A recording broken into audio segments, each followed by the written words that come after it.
Welcome, Cellar Club members, to week 2. Last week we were in Livermore Valley, California at Murrietta's Well. Last week I was saying how Livermore Valley, it's just southeast of Napa Valley. And so this week I wanted to bring you guys down to South Africa, specifically to the Agdeparel region in South Africa, which is on the western Cape of South Africa. Nearly all South African wines come from this Western Cape area, and it's very similar to that of Napa Valley. As you get these cool, foggy mornings, the fog rolls in off of the ocean and it rolls into the valley, and then you have the mountain range on the other end that sort of traps that fog within the valley. But then it gets very hot and dry during the day. It burns off that fog. So even though there isn't a ton of rainfall, they're getting a lot of their moisture from this fog, this dense fog that rolls into the valley nearly almost every morning. Being that we're in South Africa, we're below the equator, so the growing season is opposite. So these grapes are grown from September and typically harvested in February. A lot of times when people think of South Africa, they don't necessarily think of wine. However, South Africa has been growing grapes since the 1700s. These grapes arrived via the Dutch East India trade route, on their trade route coming down the Cape there, going back up to Europe. And so they had planted some grapes there as it was a port stop for a lot of sailors. And so South Africa has become a very popular wine destination. And nearly all South African wines are actually coming from the Western Cape. And specifically these wines, like I said, are from the Agdeparel appellation in South Africa. Like I always said, I really like the story behind wines, and this does not disappoint as far as the stories. So this is the Mann family wines. This is a small operation. It's a small family. It's a family business. It was started by 3 friends, 2 of whom were brothers. And when they were in the process of starting this vineyard, they didn't really know what to call the vineyard. And they just knew that the roots to their family were in this region, in the Agdeparel. And then they kept thinking, and they thought, well, the real roots of the family and the backbone of their family are their wives. And their wives' names are Marie, Annette, and Nikki. So the acronym MANN, Marie, Annette, and Nikki, which I thought was very cool. And being that they have this love and this, they have their roots in this area, you can see on each actual label that they have a pencil drawing, and you can actually also see the valley with the mountains off in the distance. So the fog is coming in from the west in the morning. It gets trapped in that valley by the mountains holding it in. The sun keeps coming up. It burns that fog off, and it creates an ideal growing environment. These wines, I would say that it's a modern style wine, sort of bold, fruity wines. And if you look at the Chenin Blanc here, if you look at the label, you can see that it looks like they're bushes, and it's not so much trellised. And so this is actually, it's called bush wines. So it's untrellised, and you can see on the label that they're actual bushes. So this is a very low yielding, traditionally farmed vine. So it's going to make for a very concentrated and flavorful grape. So let's get into a little bit of tasting.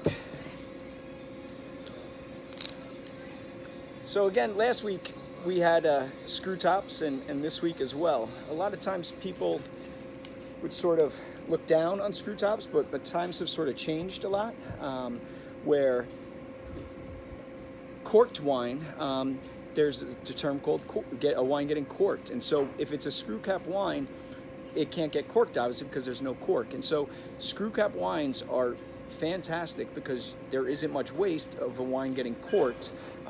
However, it wouldn't age much longer than 5 to 7 years with a screw cap. So typically, with a screw cap, you want to drink them young.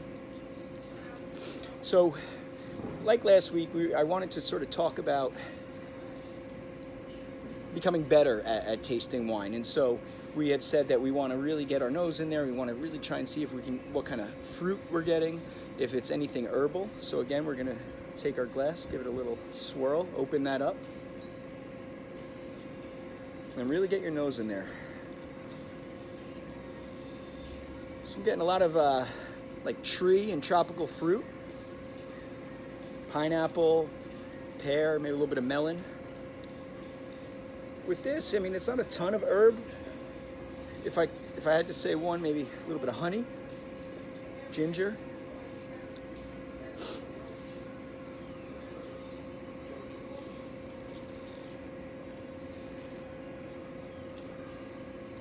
It's nice. So with this, what you're really getting is you're getting a lot of that salinity from the sea. That salt water, the seawater that's coming off the sea with this fog, it really, you're getting the salinity when you're tasting it in your mouth. And also you're getting a lot of minerality. And the minerality is really from the terroir, or the soil that's there. It's a shale soil in this valley. So more rocky, volcanic almost. And so when you get into those volcanic soils, you're going to get a lot of minerality. 2019 for the season, it was a dry season. And so in a dry season, you're going to get smaller grapes. So if it were to be a wetter season, the grapes, there's going to be more water available. And so it's going to really plump up those grapes. But now, because it was a drier season, you're getting a smaller grape, so hence you're getting a little less juice. And so this is it's a much more concentrated flavor. It really is it's a bigger, fresh, really nice white wine. It kind of reminds me of a Pinot Grigio and a Sauvignon Blanc mix, but with sort of like a salty maritime flavor, I would say.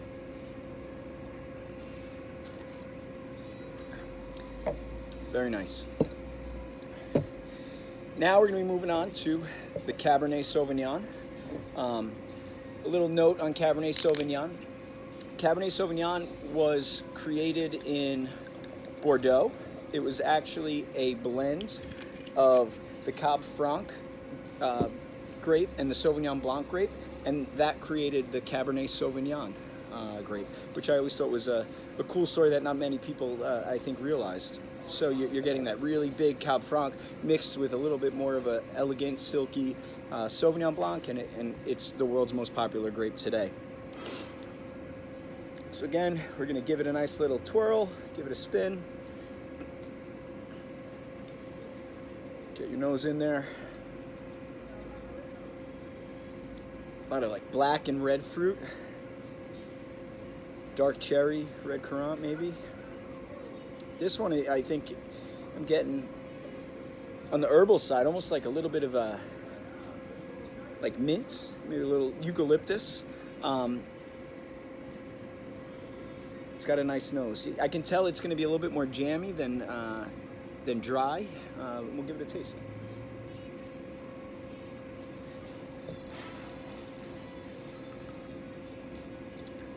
Yeah, so this one you can definitely tell is a lot less acidic, and it's more tannic. So again, we spoke about tannins last week. So you're getting a little bit on that back end of that tannin. However, though, when it's in your mouth, it's not too tannic. It almost has silky tannins, they would say, and it's a nice mouthfeel.